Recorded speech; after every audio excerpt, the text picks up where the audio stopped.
जय जय श्री सीताराम। आज दिनांक 5 जून 2025 ज्येष्ठ शुक्ल दशमी संवत 2082 माँ गंगा दशहरा इस पावन पर्व की आप सभी को बधाई बधाई हो बधाई हो। आज अयोध्या में प्राण प्रतिष्ठा का कार्यक्रम चल रहा है। भगवान के कुछ और विग्रह उनकी प्राण प्रतिष्ठा अयोध्या में हो रही है और उसका उत्सव यहां पर मनाया जा रहा है। यहां पर नाथ नगरी बरेली धाम श्री राम पार्क। नाम देखिए आप, लोग कहते हैं नाम में क्या रखा है, मैं कहता हूं नाम में ही सब रखा है, बाकी किसी में कुछ नहीं रखा है। श्री राम पार्क और कॉलोनी देखिए 3 हैं। जैसे सीता राम और लक्ष्मण 3 बन को गए, 3 कॉलोनियां 3 एक बनकर रहे। Green park main, greater green park और गोल्डन ग्रीन पार्क। ये 3 कॉलोनी देखने में लगती हैं कि ये अलग अलग हैं, लेकिन इनको जोड़ा कैसे जाए? तो नाम रखा श्री परिवार। ऐसी चेतना जिसमें आई, जिनके अंदर भगवान ने ये बुद्धि दी, उनको मैं सादर प्रणाम करता हूं। और यह भारत वर्ष के लिए, संपूर्ण भारत वर्ष के लिए ये पथ प्रदर्शक का काम कर सकती है। कैसे हम आपस में जुड़ सकते हैं। अलग अलग कॉलोनी एक परिवार बनाया, उस परिवार को ऐसे जोड़ा कि पूरे 3 कॉलोनी वाले हर उत्सव को मिलकर मनाते हैं। कई उत्सवों को तो मुझे आने का मुझे सौभाग्य मिला। मुझे जलन भी होती है कि हम जहां रहते हैं वहां एक जिस ट्यूलिप टावर में हम रहते हैं, वो कुछ फ्लैट वालों को इकट्ठा नहीं कर पाते। मैं प्रणाम करता हूं, आपने 3 कॉलोनियों को इकट्ठा कर दिया। ये नाम का प्रभाव है, जो नाम आपने रखा है श्री। ये श्री केवल श्री नहीं है। श्री की व्याख्या करें तो बहुत समय निकल जाएगा। भगवान राम कुंभज ऋषि, अगस्त ऋषि के पास जाते हैं, तो अगस्त ऋषि, कुंभज ऋषि भगवान से कुछ मांगते हैं। कहते हैं, यह वर मांगूं कृपा निकेता, बसहु हृदय श्री अनुज समेता। यह वर मांगूं कृपा निकेता, मैं आपसे एक वरदान मांगता हूं, कृपा निधान। बसहु हृदय, मेरे हृदय में बसना, अकेले नहीं। श्री सीता जी, श्री का मतलब जहां भी हो, सीता जी या राधा रानी। श्री अनुज समेता, अपने छोटे भाई लक्ष्मण और श्री सीता जी के साथ आप मेरे हृदय में वास करिए। और श्री सीता जी क्या करती हैं? तुलसीदास जी बालकांड में माता सीता की जो वंदना करते हैं, इसको संत कहते हैं मानस की गायत्री है। यदि ये 2 चौपाइयां आप पढ़ें तो संतों से मैंने सुना है कि आपको भगवान का दर्शन इसी शरीर में, इसी जन्म में हो जाएगा, हो जाएगा, हो जाएगा। वो पढ़, आप उन चौपाइयों को याद कर लीजिए। नहीं भी याद हो तो मेरे पास स्टिकर है, मैं आपको दे जाऊंगा। जनक सुता जग जननी जानकी, अतिशय प्रिय करुणा निधान की। ताके जुग पद कमल मनावो, जासु कृपा निर्मल मति पावो। ये दो चौपाइयां। जनक सुता, जनक की बेटी। क्या जनक की बेटी है? नहीं, पूरे जगत की मां है। जनक सुता जग जननी, नाम है जानकी।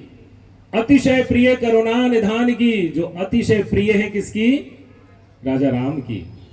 ताके जुगपद कमल मनावा। तुलसीदास जी कहते हैं मैं उन दोनों चरण कमलों को मनाता हूं सीता माता के। जासु कृपा निर्मल मति पावो, जिनकी कृपा से क्या मिलेगा? निर्मल बुद्धि। और भगवान राम ने घोषणा की सुंदरकांड में, मुझे कौन प्राप्त कर सकता है? निर्मल मन जन सो मोहि पावा, मोहि कपट छल क्षेत्र न भावा। निर्मल मन जन, निर्मल मन वाला व्यक्ति मुझे पा सकता है। और ये निर्मल मन बनाएगा कौन? मां। तो केवल ये श्री परिवार के जो नाम है उससे कुछ बोलने का मेरा मन हुआ। तो ये श्री परिवार, आप सभी श्री परिवार के सदस्यों को मैं सादर प्रणाम करता हूं, नमन करता हूं। और आपने, भाई साहब ने अभी जो कहा, परम आदरणीय मेरे पिता तुल्य बड़े भाई श्री अतुल जी खंडेलवाल जी, जो मुझे बार बार याद करते हैं, बुलाते हैं, और श्री परिवार में शरीर से ना रहते हुए भी आपने मुझे इस परिवार का सदस्य माना है। मैं आपका इसके लिए ऋणी रहूंगा, ऋणी रहूंगा। अभी बहुत सुंदर भजनों की प्रस्तुति हमारी बहन डॉक्टर श्री हितू मिश्रा जी दे रही थी। मन बहुत आनंदित हो रहा था। लेकिन आपसे शिकायत है, जितने बैठे हैं, आप उतना आनंद ले नहीं रहे थे जितना आप ले सकते थे। समस्या यहां पर है कि बच्चों को हम देखते हैं कितने उछलते हैं, कूदते हैं, बहुत आनंद में रहते हैं। उनको बीपी की समस्या भी नहीं रहती, शुगर वुगर की भी समस्या बच्चों को यूजुअली नहीं रहती। क्यों? क्योंकि वो हर मोमेंट को एंजॉय करते हैं।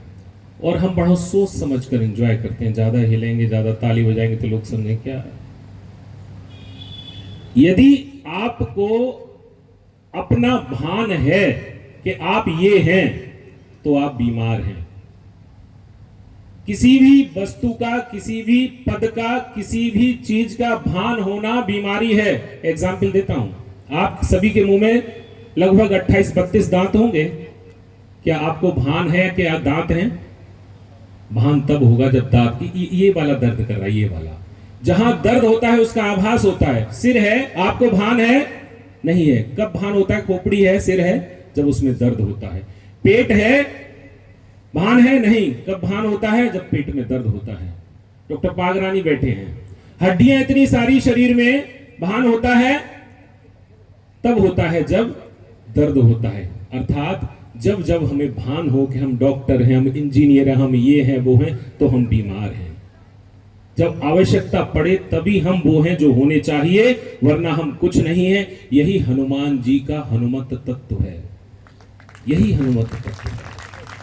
जब कहा, सब बोल रहे थे कि मैं इतना जा सकता हूं, उतना जा सकता हूं, हनुमान जी चुप। उनको भान ही नहीं कि मैं कौन हूं, कहां हूं, क्या करने आया हूं। जब ये कहा गया, राम काज लगी तब अवतारा, सुनत ही भयो पर्वताकारा। राम काज लगी तब अवतारा। जब ये बताया कि तुम्हारा जन्म राम के काज के लिए हुआ है और राम का काज पड़ा हुआ है, आप क्या कर रहे हैं, तब सुनते ही एकदम पर्वताकार हो जाते हैं। तो ये भान होना कि मेरा जन्म किस लिए हुआ है, अल्टीमेट गोल क्या है, मेरा लक्ष्य क्या है, यह भान रहना चाहिए। बाकी और कोई भान नहीं रहना चाहिए। और आनंद के साथ अब आप ताली बजा सकते हैं। उस समय नहीं बजाई, उसकी पूर्ति अब कर दीजिए। हाँ, जरा जोरदार, मेरे लिए नहीं, बहन जी के लिए जो इतना सुंदर, आहा क्या गाया था साहब, आनंद आ गया। तो आज गंगा जी का अवतरण दिवस है। गंगा, गणेश, गरुड़, गायत्री, गीता, गुरु, गोविंद और गौ माता, ये सनातन धर्म में कुछ गा हैं, उनके विषय में हम गाते रहते हैं। आज गंगा जी के विषय में जो बात आई कि गंगा जी का अवतरण कहां से हुआ, भगवान के चरणों से निकली। भागीरथ तपस्या करते हैं, शंकर भगवान ने अपनी जटाओं में धारण किया, फिर पृथ्वी पर आई। लेकिन ये जटाओं तक कहां से आई? यहां सुंदरकांड भी खूब होते हैं इस श्री परिवार में। तो हाथ खड़ा करिए, कितने लोग सुंदरकांड में सम्मिलित होते हैं? बहुत सारे लोग। वेरी गुड, तालियां आप लोगों के लिए भाई। सुंदरकांड जहां आप आरंभ करते हैं वही गंगा अवतरण की कथा है। कहां से आरंभ करते हैं आप सुंदरकांड? बलिबादत प्रभु बाड़्यो, सोतन बरन न जाए, उभय घरी महादीनी, सात प्रदक्षिण धाय। यहीं से होता है किष्किंधा कांड का 29वां दोहा। यहीं से हम सुंदरकांड जब भी आरंभ करते हैं तो यहीं से करते हैं ना। बलि बांधत प्रभु बाड़े, सो तन बरने न जाए, यही गंगा अवतरण की कथा है पूरी, इसी दोहे में। भगवान वामन अवतार लेते हैं बलि को बांधने के लिए। बलि ने सब कुछ जीत लिया है, अब बलि से वापस कैसे लिया जाए? राजा बलि से सब कुछ वापस लेने के लिए छोटे से वामन के रूप में, छोटे बालक के रूप में जाते हैं। 3 पग भूमि के लिए संकल्पबद्ध कर लेते हैं। 1 पग में सब कुछ नीचे का नाप लेते हैं। दूसरा पग जब आगे बढ़ाते हैं तो सारे लोगों को लांघता हुआ वह पद ब्रह्मलोक को जब जाता है तो ब्रह्मा जी अपने कमंडल से उस पद का, उस अंगूठे का प्रदक्षिण उसका धोते हैं। जब उस चरण को धोते हैं तो उस चरण को धोते समय उस जल को अपने कमंडल में रख लेते हैं और समय आने पर इसी कमंडल से नीचे को गंगा बहाते हैं। तब शंकर जी के मस्तक पर आती है। तो बलि बाधत प्रभु बाढ़ेऊ, तो जो दूसरा पग है, 1 पग बढ़ाया फिर दूसरा पग बढ़ाया, उस दूसरे पग का अंगूठा जब धोया है वही गंगा जी के रूप में आगे आकर प्रकट हुआ है। जब जब आप सुंदरकांड पढ़ें तो वही आपका गंगा प्राकट्य भी हो जाता है। और जब ऐसा तन बढ़ाया, 2 पग में सब कुछ नाप लिया, तीसरा पग रह गया। भगवान कहते हैं तूने संकल्प तोड़ दिया, तीसरे पग के लिए कुछ बचा नहीं, दे। बलि बहुत चतुर है, राजा बलि बहुत चतुर है। भगवान से प्रश्न करता है, भगवान धन बढ़ा के धनी? भगवान कहते हैं डेफिनेटली धनी बढ़ा। धन कमाया किसने? धनी ने। तो जो कुछ मैंने कमाया आपने 2 पग में नाप लिया, मैं बचा हूं, मुझे नाप लो। अपना शीश आगे रख देता है और तीसरा पग भगवान उसके ऊपर रख देते हैं। तब इसी को हम कहते हैं बलिदान। जो राजा बलि ने दिया उसी को हम कहते हैं बलिदान। यही शब्द हमारे सैनिकों के लिए यूज होता है। सर्वोच्च, अपना सर्वस्व दान करना बलिदान कहलाता है। जो हमारे सैनिक बैठे हुए हैं, यहाँ पर कर्नल बैठे हुए हैं, मुझे बताया गया 5 रिटायर्ड कर्नल यहाँ बैठे हुए हैं और एक्टिंग कर्नल की माताजी यहाँ पर अब मंच संचालन कर रही हैं। ऐसे श्री परिवार को मैं सादर प्रणाम करता हूं। तो क्या कहूं, समय कम है, भूमिका में ही समय निकल गया। गंगा जी के विषय में बात हुई और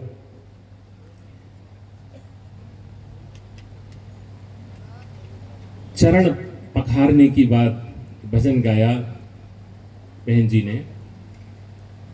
भगवान राम के चरणों को केवट धोते हैं। भगवान राम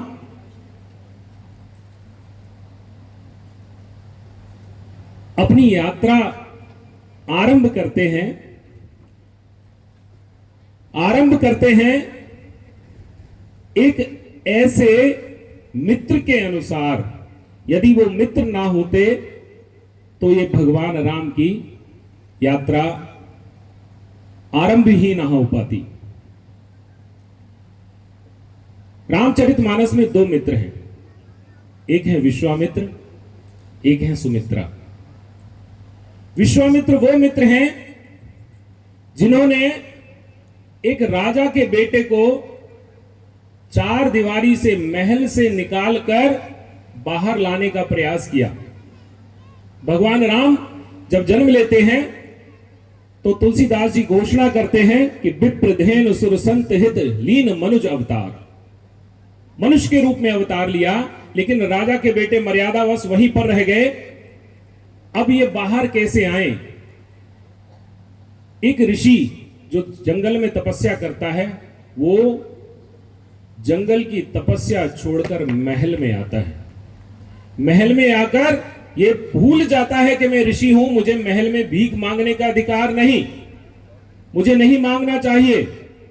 लेकिन ये मर्यादा तोड़कर विश्वामित्र जी राजा दशरथ के महल में आते हैं और कहते हैं कि असुर समूह सतावहि मोही, मैं याचन आयो नृप तोही।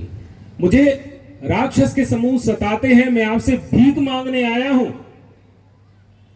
राजा दशरथ कहते हैं कि आप जो चाहे मांग लो, 1 सेकंड में सब कुछ दे सकता हूं।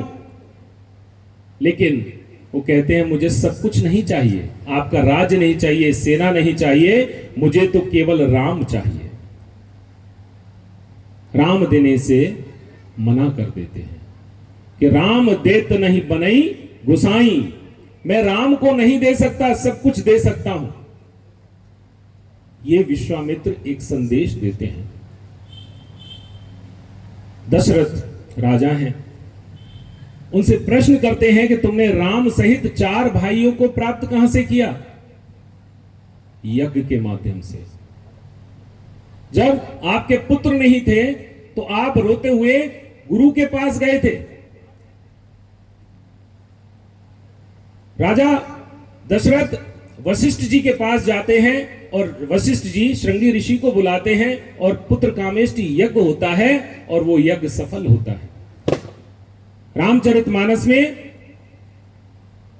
कई यज्ञ हैं, कुछ सफल हुए, कुछ असफल हुए। दक्ष प्रजापति का भी यज्ञ था एक, जो विध्वंस हुआ, भगवान शंकर ने उसको विध्वंस करवाया। राजा दशरथ का यज्ञ सफल हुआ क्योंकि वो कल्याण के लिए था। जो कार्य सर्व के सभी के कल्याण के लिए होंगे वो भगवान आकर उनको स्वयं सिद्ध करवाएंगे। जो लोग अपनी प्रतिष्ठा के लिए जो कार्यक्रम करवाते हैं उनके कार्यक्रमों में विघ्न आ सकता है, लेकिन जो सबके कल्याण के लिए कार्य करवाते हैं उनमें कभी विघ्न नहीं आते, भगवान स्वयं उनको संपन्न करवाते हैं। दक्ष प्रजापति शंकर भगवान को नीचा दिखाने के लिए यज्ञ करवाना चाहते थे, तीनों देवों को नीचा दिखाने के लिए यज्ञ करवाना चाहते थे, सफल नहीं हुआ। लेकिन राजा दशरथ गुरु के माध्यम से अपने लिए ऐसे पुत्रों की कामना करना चाहते हैं जो सबका कल्याण करें। तो ऐसे यज्ञ से जब 4 मिले हैं, संकेत है यदि समाज से आपको कुछ मिला है तो वो आपको कुछ समाज को वापस भी करना होगा। आपको 4 पुत्र मिले हैं, 2 आपको इस यज्ञ की रक्षा के लिए देने होंगे। मेरा यज्ञ राक्षस सफल नहीं होने देते। तो ये विश्वामित्र ऐसे विश्वामित्र हैं जो राजा को आईना दिखाते हैं कि आप स्वयं नहीं देख सकते कि मुझे असुर समूह सता रहे हैं, तो आप अपने पुत्रों को भेजिए। भगवान राम वहां पर जाकर राजा दशरथ जी से आज्ञा लेकर आगे बढ़ते हैं और विश्वामित्र जी का यज्ञ सफल करवाते हैं। आगे बढ़ते हैं, यज्ञ सफल हुआ, निशाचरों को मारा। अब विश्वामित्र जी कहते हैं एक यज्ञ और है, धनुष यज्ञ। भगवान धनुष यज्ञ की यात्रा पर चलते हैं जो राजा जनक के यहां होना था। राजा जनक जी के यहां मां जानकी का विवाह उत्सव होना है। उस यज्ञ के लिए भगवान जब जाते हैं तो विश्वामित्र जी उस मार्ग से लेकर जाते हैं जिस मार्ग को कोई देखता नहीं, कोई उस ओर जाता नहीं। एक अहिल्या नाम की स्त्री पड़ी है। भगवान राम पूछते हैं शिला कौन है? विश्वामित्र जी राम जी को कहते हैं गौतम नारी श्राप बस उपल देह धर धीर, चरण कमल रज चाहती कृपा करहु रघुवीर। ये गौतम नारी, ये अहिल्या है जो श्राप के कारण पत्थर हुई है, आपके चरणों की रज चाहती है। अभी आपने भजन में अगर ध्यान से सुना होगा तो उसमें आया कि इन चरणों में बड़ा जादू है, आपके चरणों में बड़ा जादू है। केवट कहता है कि ये जादूगर चरण हैं, ये पत्थर को भी महिला बना देते हैं। मेरी नाव तो और भी मुलायम है, पत्थर से कठोर नहीं। ये नाव अगर स्त्री बन गई, मैं गरीब आदमी हूं, एक को नहीं झेल पा रहा हूं, दो को कैसे झेलूंगा? इसलिए भगवान मैं आपके चरण धोऊंगा। और उधर भगवान राम से विश्वामित्र जी कहते हैं कि चरण कमल रज चाहती कृपा करहु रघुवीर। अब प्रश्न आ सकता है कि गुरु जी आप तो और भी बड़े वाले हैं, गुरु हैं, चेला तो छोटा हुआ, आप ही चरण रख दीजिए, आप ही चरण रख दीजिए। यह प्रश्न आ सकता था। एक संत से मैंने सुना कथा में, भगवान ने कहा गुरु जी मैं तो छोटा हूं, आप ही रख दो। तब विश्वामित्र जी जो कहते हैं, विश्वामित्र जी कहते हैं राघव मैं तुम्हारा गुरु अवश्य हूं, लेकिन मेरा चरित्र उतना निर्मल नहीं जितना चरित्र तुम्हारा निर्मल है। सपने में भी तुमसे कोई भूल नहीं हुई है राम। इस पतित को पावन वही कर सकता है जो जीवन में कभी पतित ना हुआ हो। मैं तो बहुत बार पतित हो चुका हूं, हे रघुकुल श्रेष्ठ आप ही यही कार्य कर सकते हैं। तो इसलिए हमारे राम को मर्यादा पुरुषोत्तम कहा जाता है। भगवान राम ने सपने में भी किसी प्रकार का कोई पाप नहीं किया, जागते को तो आप छोड़ दीजिए।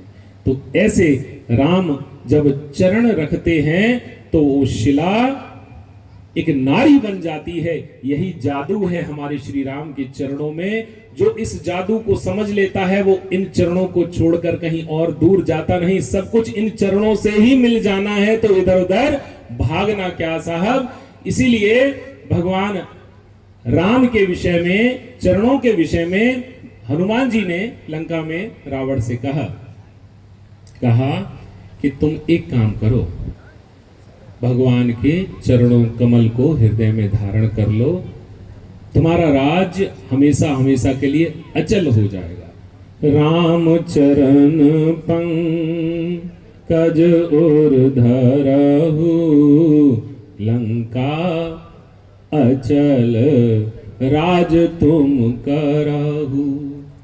जो भगवान के चरण कमलों को अपने हृदय में धारण कर लेते हैं वो अचल हो जाते हैं, स्थिर हो जाते हैं, डगमगाते नहीं हैं। तो भगवान राम की ये यात्रा सबको समता देने वाली यात्रा है।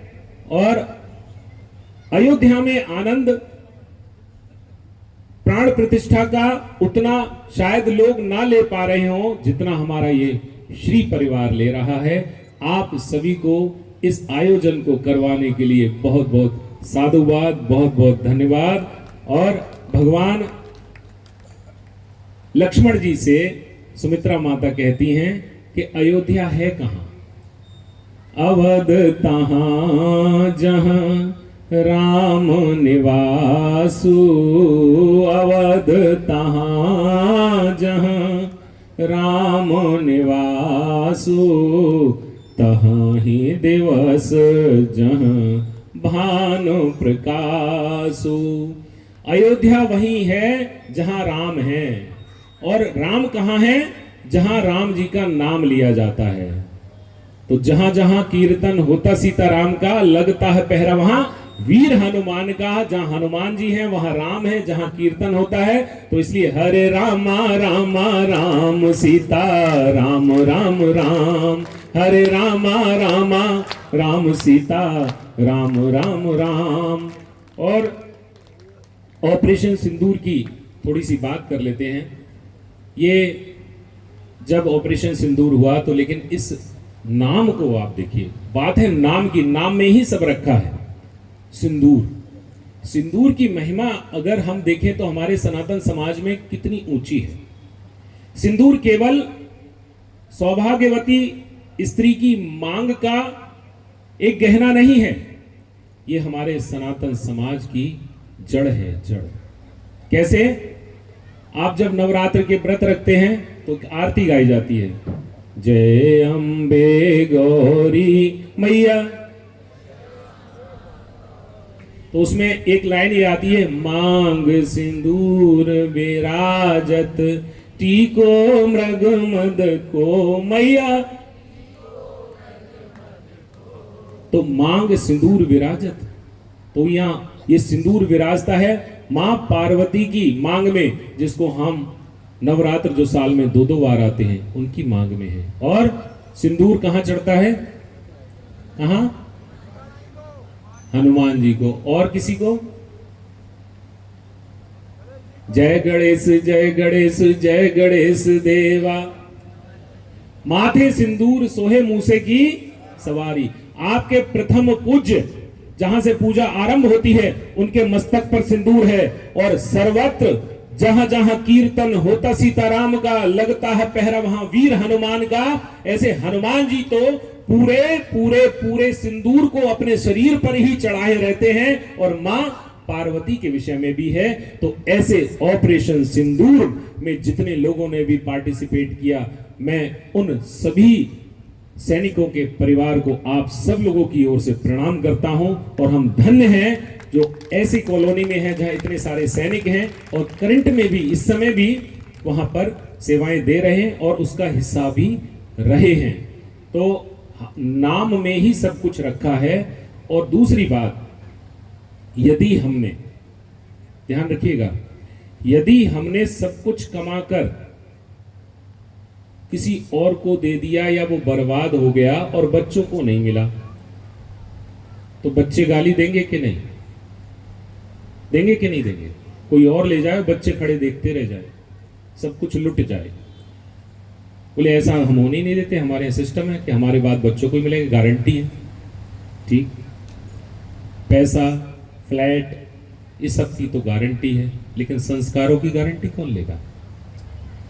यदि आपने जो आपके भीतर संस्कार हैं अपने बच्चों को ट्रांसफर नहीं किए तो आप बेईमान हैं, आप पापी हैं, आपको कोई क्षमा नहीं करेगा।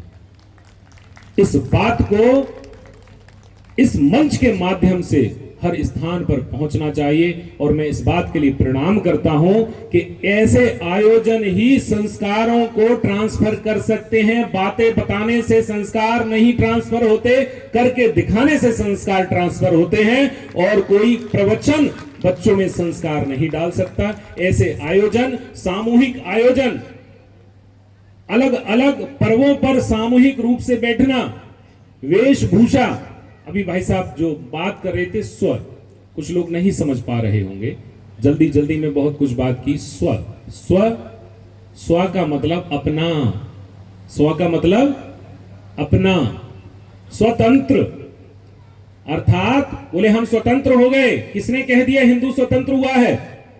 स्वतंत्र, अपना तंत्र। बताइए अपना तंत्र कहां है? आप स्कूलों में अपने धर्म की शिक्षा नहीं दे सकते, हिंदू धर्म की। आपके मंदिरों से टैक्स लिया जाता है, कहां सिस्टम है आपका? हिंदुओं का सिस्टम नहीं। स्व, स्व में क्या क्या होना चाहिए? 6 भा हैं, मुझे याद रहेगा, आप गिन लीजिए, 5 भी हो सकते, कभी बाद में याद आएगा तो बता दूंगा। स्व, अपना क्या क्या होना चाहिए? जब इतना अपना हो जाए तो समझ लीजिए हम स्वतंत्र हैं। स्व, एक भा है भाषा, अपनी भाषा। हमारी भाषा, हमारे बच्चों को शर्म आती है हिंदी बोलने में, हम इतना गौरव संस्कृत बोलने में, हम इतना गौरव उनके भीतर नहीं रख पाए कि बेटा हिंदी और संस्कृत हमारा गौरव का विषय है, अंग्रेजी नॉलेज का विषय नहीं, ये कम्युनिकेशन का माध्यम है। जो लोग हिंदी है ना समझे तो उनको अंग्रेजी में भी समझा सकते हो, जो जिस भाषा में समझेगा उसको उस भाषा में उत्तर दे देंगे। तो अपनी भाषा, स्व भाषा, अपनी भूषा, हमारी वेशभूषा कहां है? इस ऐसे कुर्ता धोती और इसमें मंगल वेश जिसको कहा जाता है संघ में, उसमें विराजे आप सबको देखकर मन बहुत आनंदित है। पहला भाषा, स्वभाषा, अपनी भाषा होनी चाहिए, अपनी भूषा होनी चाहिए। हम अपने बच्चों को किस ड्रेस में भेजते हैं? सब यूनिफॉर्म में। क्या भारतवर्ष की वेशभूषा है? देखिए जरा कॉन्वेंट में लड़कियां क्या पहन के जाती हैं हमारी? अपनी भाषा, अपनी भूषा, अपना भोजन। हमारा भोजन देखिए कहां पहुंच गया? Fast food, packed food. अब तो क्या क्या आ गया है, बोले किसी से भी मंगा लो, इतने सारे लेके बैठे, बोले फट से 10 मिनट में आ जाता है। रसोई गायब हुई, किचन आई तब भी ठीक था, किचकिच तो होती थी किचन में, लेकिन फिर भी अपना मिलता था। अब तो फिर बाहर से ऑर्डर करो, 10 मिनट में डिलीवरी, 5 मिनट जोमेटो पोमेटो, पता नहीं क्या क्या आ गया, भगवान जाने क्या होगा। भाषा, भूषा, भजन, 3। भोजन, भाषा, भूषा, भजन। हमारा भजन अपना कहां गया? मंगल गीत गाए जाते हैं विवाह उत्सव में, और विवाह जरा देखिए आप क्या क्या गाने बजते हैं, शर्म आ जाए ऐसे गाने। भाषा, भूषा, भजन, भोजन, भ्रमण। हमें भ्रमण कहां करना चाहिए? बच्चों को कहां लेकर जाएं? ताजमहल? अरे इतने सारे ऐसे ऐसे साउथ में और हर जगह मंदिर हैं। हमारे देश की क्या क्या गौरवशाली स्थल हो सकते हैं, वहां पर भ्रमण होना चाहिए। और छठा भा है भवन। हमारे घर क्या ऐसे हैं जहां पर हनुमान जी अगर लंका में गए तो क्या हुआ? भवन एक तह भिन्न बनावा, हरि मंदिर तह भिन्न बनावा। रामायुध अंकित ग्रह शोभा बरन न जाए, नव तुलसी का वृंद तह। क्या वहां पर रामायुध अंकित हैं या लिखा है कुत्तों से सावधान? क्या ड्राइंग रूम में ऐसे चित्र हैं जिसको देखकर भगवान याद आ जाएं? कुछ देशभक्त याद आ जाएं, कुछ राम भक्त याद आ जाएं? क्या ऐसे भवन हैं? जब ऐसे भवन होंगे, जब ऐसा भ्रमण होगा, जब ऐसा भजन होगा, जब ऐसा भोजन होगा, जब ऐसी भाषा होगी, जब ऐसी भूषा होगी, तब हम स्वयं अपने स्वयं को प्राप्त करेंगे, तब हिंदू समाज स्वतंत्र होगा। और इसका केवल एकमात्र साधन है श्री रामचरितमानस। रामचरितमानस से जुड़िए। रामचरितमानस आपका और आपके परिवार का जीवन बदल देगी। बिना रामचरितमानस के संस्कार ट्रांसफर नहीं हो सकते। रामचरितमानस सरल भाषा में है, पढ़ सकते हैं। इसलिए 7 चौपाइयां, ये 7 चौपाइयां आप ले सकते हैं। 7 कांड हैं, लेकिन आप 7 कांड ना पढ़वा सकें तो हनुमान चालीसा और ये 7 चौपाइयां पढ़ सकते हैं। पहली चौपाई जो सबको याद है, इंटरनेशनल सुपरहिट चौपाई है। यदि मैं आपसे पूछूं कि आप में से कितने लोगों को गीता के श्लोक याद है? कुछ लोगों को याद होगा, बता सकते हैं। आप लोगों से पूछूं 18,000 श्लोक हैं भागवत जी में, श्रीमद् भागवत जी में, कितने लोगों को एक श्लोक याद है? हाथ खड़ा करिए।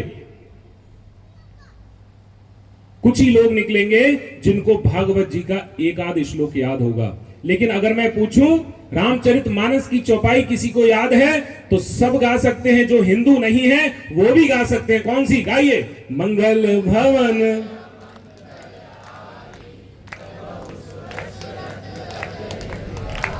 देखिए डॉक्टर हिंदू मिश्रा के समय में आपने जो कंजूसी की है, अब उसको पूरा करिए। जोर से गाइए। ग्रीन पार्क नहीं है, ये श्री परिवार है। लोग क्या सोचेंगे? श्री परिवार में आवाज नहीं क्या? गाइए। मंगल भवन द्रव, जरा जोर से। मंगल भवन मंगल।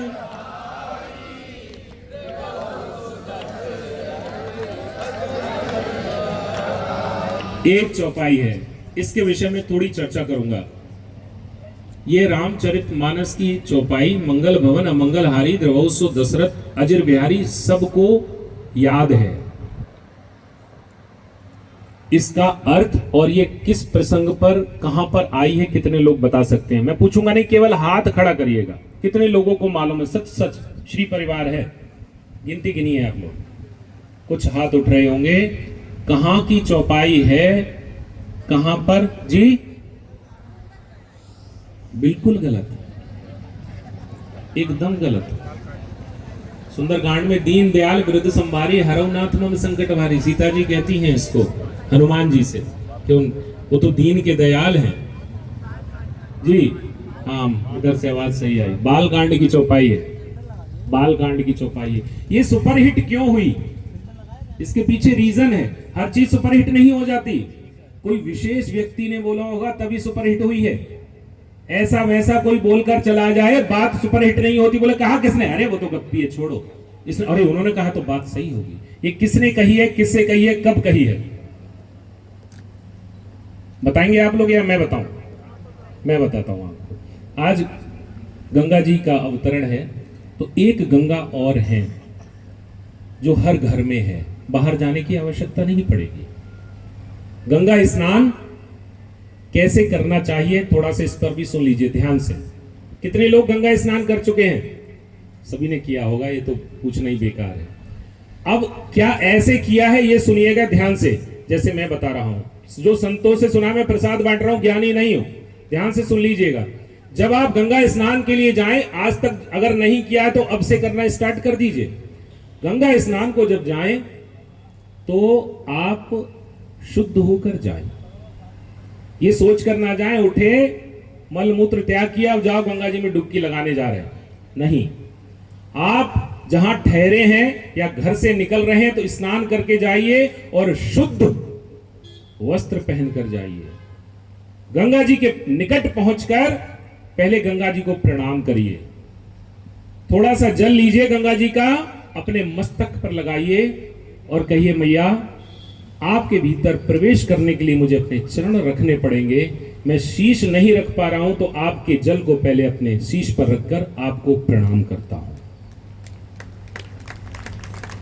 आप गंगा जी में प्रवेश करेंगे तब जाकर जैसे स्विमिंग पूल में छलांग मारते हैं अपमान होगा।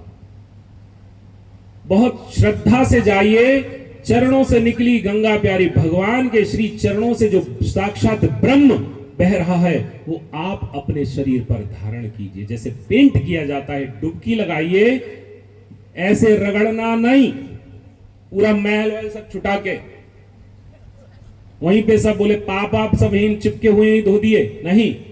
डुबकी लगानी है, जितनी डुबकियां आपको लगानी है, जितने लोगों के नाम से लगानी है लगा लीजिए और लगाकर चुपचाप बाहर आ जाइए। यदि ठंड का मौसम नहीं है, बर्दाश्त कर सकते हैं तो उस जल को पोंछिए नहीं, सूखने दीजिए। और कृपा करके अपना कोई भी वस्त्र गलती से भी मिस्टेक मत करिए कि वहां धो रहे हैं। निचोड़ना भी नहीं गंगा के किनारे। वो जल आपके वस्त्र का निचोड़ा हुआ जल भी गंगा में प्रवेश ना करे। निचोड़ना है तो उतनी दूर आकर निचोड़िए कि वो जल वहां ना जा पाए।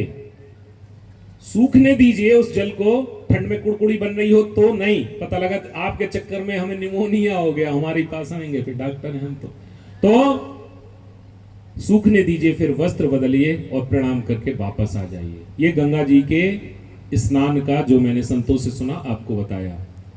अब गंगा, ये चौपाई की बात बता रहा हूं, ये बीच में आ गया है। मंगल भवन अमंगलहारी की ही चर्चा है केवल।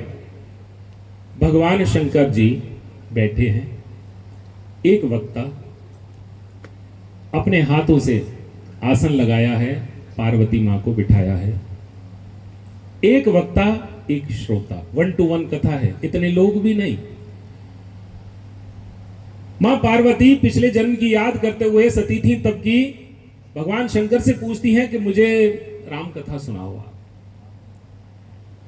बहुत सारे प्रश्न करती हैं, डिटेल में नहीं जाऊंगा। ये बताओ, ये बताओ, ये बताओ, ये बताओ, और वो भी बता दो जो मैंने नहीं पूछा। भगवान शंकर आनंदित हो जाते हैं, वाह क्या पत्नी मिली है। पति पत्नी हो तो कैसे, देखिए राम कथा पर चर्चा हो रही है। सबसे पहले तो शंकर भगवान धन्यवाद देते हैं। धन्य धन्य गिरि राजकुमारी, तुम समान नहीं को उपकारी। 2 बार धन्यवाद दिया। धन्य धन्य गिरिराज कुमारी। किसी बेटी को प्रसन्न करना हो विवाहित ससुराल में, तो उसके पिता की प्रशंसा करनी चाहिए। आपके पिताजी बहुत बढ़िया हैं। ये ट्रिक है जो रामचरितमानस में लिखी है, मैं नहीं बता रहा हूं, मानस में लिखी है। बेटी सबसे ज्यादा प्रसन्न होती है जब उसके पिता को कोई आदर देता है। अगर किसी बेटी से पंगा लेना है तो उसके पिता का दिल दुखा दीजिए, कभी दुखाना नहीं, कभी दुखाना नहीं। ट्रिक है। शंकर भगवान कहते हैं धन्य धन्य गिरिराज कुमारी, हे गिरिराज की बेटी तुम धन्य हो, धन्य हो, तुम्हारे समान तो कोई उपकारी नहीं। मां संकोच में आगे लग रहा है हमने फिर गलती कर दी कोई, हमें धन्यवाद भी दे रहे और कह रहे उपकार भी कर रही हो। हमने प्रश्न पूछे, लग रहा है कोई गलत प्रश्न पूछ लिया। बोले शंकर जी से कहा भगवान आपने धन्यवाद दिया वो तो ठीक है, लेकिन हमने उपकार कहां से किया? ये हमने तो प्रश्न पूछा, इसमें आपने उपकार की बात कहां से डाली? शंकर भगवान कहते हैं तुम्हें नहीं मालूम तुमने क्या पूछा है। पूछे रघुपति कथा प्रसंगा, तुमने जो पूछा है वो साधारण नहीं। जग मंगल गुण ग्राम राम के दान मुक्ति धन धर्म धाम के, भगवान श्री राम के गुणगान दान मुक्ति धर्म धाम चारों पदार्थों को देने वाले हैं। मैं यूं ही गुणगान नहीं करता, मुझे चारों के चारों पदार्थ मिलते हैं, ऐसा रामचरितमानस में लिखा है, इसलिए गुणगान किया करता हूं। पूछे रघुपति कथा प्रसंगा, तुमने जो रघुपति भगवान राम रघुकुल वाले राम क्लियर कर दिया। 4-5 प्रकार के राम कोई ले बोले वो वाले वो राम नहीं, बिल्कुल तुलसीदास जी ने बिल्कुल क्लियर कट लिखा है रामचरितमानस में, नो कंफ्यूजन एट ऑल। पूछे रघुपति कथा प्रसंगा, रघुपति रघुकुल वाले राम की जो प्रसंग पूछे हैं, कथा पूछे हैं, वो क्या है? सकल लोक जग पावनी गंगा, यही गंगा है जो आप सबके घर में रह सकती है। श्री रामचरितमानस ही गंगा है। और ये जो गंगा निकली है ये किसके सिर से निकली है? शंकर जी के। और ये रामचरितमानस रूपी गंगा भी किसके मुख से निकल रही है? ये शीश से निकली है, ये चौपाइयां मुख से निकली हैं, और ये शीश में भरी हुई है, ये जटाओं में है ये वाली गंगा। लेकिन रामचरित रामानस रूपी गंगा मस्तिष्क के भीतर है। रच महेश निज मानस राखा, पाई सुसमय शिवासन भाखा। सही समय पाकर शंकर भगवान ने पार्वती को बताया। तो जब ये कहा क्या, पूछे रघुपति कथा प्रसंगा, सकल लोक जग पावनी गंगा। ये रामचरितमानस की कथा ऐसी वैसी कथा नहीं। अरे ये गंगा तो केवल पृथ्वी लोक को पावन करती है, लेकिन ये राम कथा रूपी गंगा जितने भी लोक हैं, जितने भी लोग हैं, 14 लोग जितने भी हैं, सबको पावन कर दिया करती है। राम कथा रूपी गंगा में आप किसी भी समय गोता लगा सकते हैं, अपने घर में भी गोता लगा सकते हैं। आपके घर में है ये रामचरितमानस, तो साक्षात गंगा है। आगे जब कथा सुनाते हैं तो सुनाने से पहले भगवान राम को प्रणाम करते हैं। भगवान राम का कौन सा स्वरूप इष्ट देव के रूप में मानते हैं शंकर भगवान?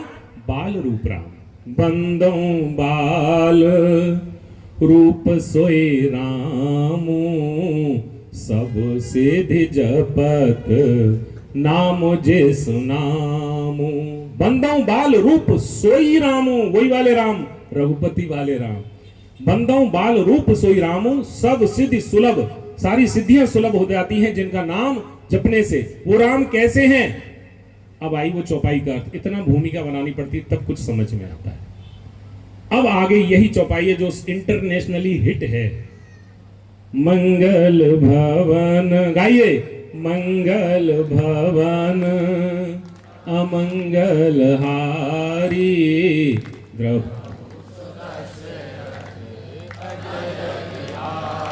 बंदों बाल रूप सोई रामो, सब सिद्ध जपत, सब सिद्ध सुलभ जपत जिस नामो।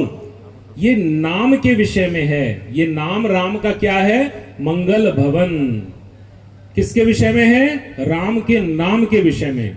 राम का नाम क्या है? मंगल का घर और अमंगल को हरने वाला, चुरा लेने वाला। आपके जीवन में कुछ भी गड़बड़ सड़बड़ घोटाला है, आप राम राम करते रहिए, आपका कल्याण होगा।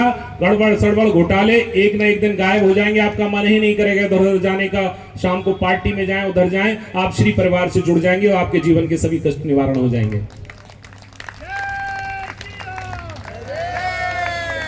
अमंगल हारी, मंगल के भवन है, अमंगल के हारी हैं। द्रवौ सो दशरथ, शंकर जी कहते हैं मेरे ऊपर द्रवित हो जाओ। वो राजा दशरथ के आंगन में विहार करने वाले, ठुमुक चलत रामचंद्र वाजत पैजनिया, ऐसे रामचंद्र द्रवौ सो दशरथ अजिर, अजिर कहते हैं आंगन को, बिहार घूमने वाले, ऐसे दशरथ जी के आंगन में ठुमुक ठुमुक घूमने वाले राम मेरे ऊपर द्रवित हो जाओ। आपका नाम मंगल का भवन है और अमंगल का हरने वाला है। ये चौपाई बालकांड में भगवान शंकर ने पार्वती जी से कही है, इसलिए यह सुपर हिट है। ताली बजा सकते हैं आपको। पहली चौपाई। दूसरी संस्कार को ट्रांसफर करती है साहब। भगवान राम राजा के बेटे हैं। हमारे परिवार में सबसे बड़ी समस्या यह होती है जब हमारे बच्चे, चूंकि हम बड़े खानदान से हैं, बड़े पैसे वाले हैं, तो हम अपने बच्चों को झुकना नहीं सिखाते, प्रणाम करना नहीं सिखाते, पैर छूना नहीं सिखाते। ड्राइवर है, कामवाली है, अगर बड़ी है तो पैर छूना सिखा दीजिए। जो आशीर्वाद मिलेंगे, किसी वस्तु को खरीदा नहीं जा सकता, पैसे देकर आशीर्वाद ऐसा है अनायास ही मिलता है। आप जो छोटे लगते हैं उनसे आशीर्वाद दिलाइए बच्चों को, देखिए आपके बच्चों में कैसे चार चांद लग जाते हैं उनकी सफलता में। प्रात काल उठ के रघुनाथा, भगवान राम राजा दशरथ के बेटे होते हुए भी मात पिता गुरु नावही माथा। एक संस्कार, सुबह उठते ही सभी बच्चों को, जो बच्चे छोटे हैं, जो बच्चे बूढ़े हैं, अर्थात जिनके माता पिता जीवित हैं, आसपास हैं, और नहीं भी जीवित हैं, आसपास नहीं है, तो मन से प्रणाम करिए सुबह उठकर। प्रात काल उठ के रघुनाथा, मात पिता गुरु नावही माथा। गुरु ग्रह गए पढ़न रघुराई, अल्पकाल विद्या सब आई।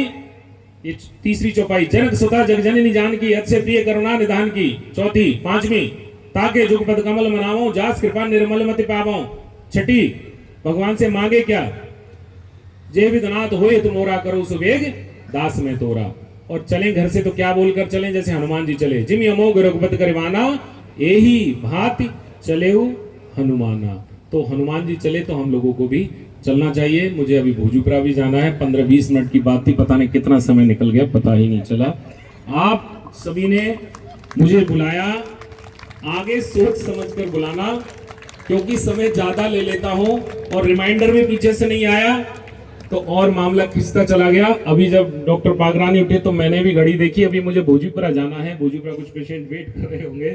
तो आप सबको पुनः पुनः प्रणाम करता हूं। यहाँ बैठे सभी सैनिकों को मैं प्रणाम करता हूं, सभी सैनिकों के परिवारों को मैं प्रणाम करता हूं। जो बलिदान, जो त्याग सैनिक नहीं करता, उससे बड़ा त्याग उनका परिवार भी करा करता है साहब, वो भी त्याग करता है। सभी को प्रणाम, आप सबको प्रणाम, भगवान श्री राम के परिवार को प्रणाम, अयोध्या धाम को प्रणाम। जय जय श्री सीताराम, जय जय श्री सीताराम, जय जय श्री सीताराम।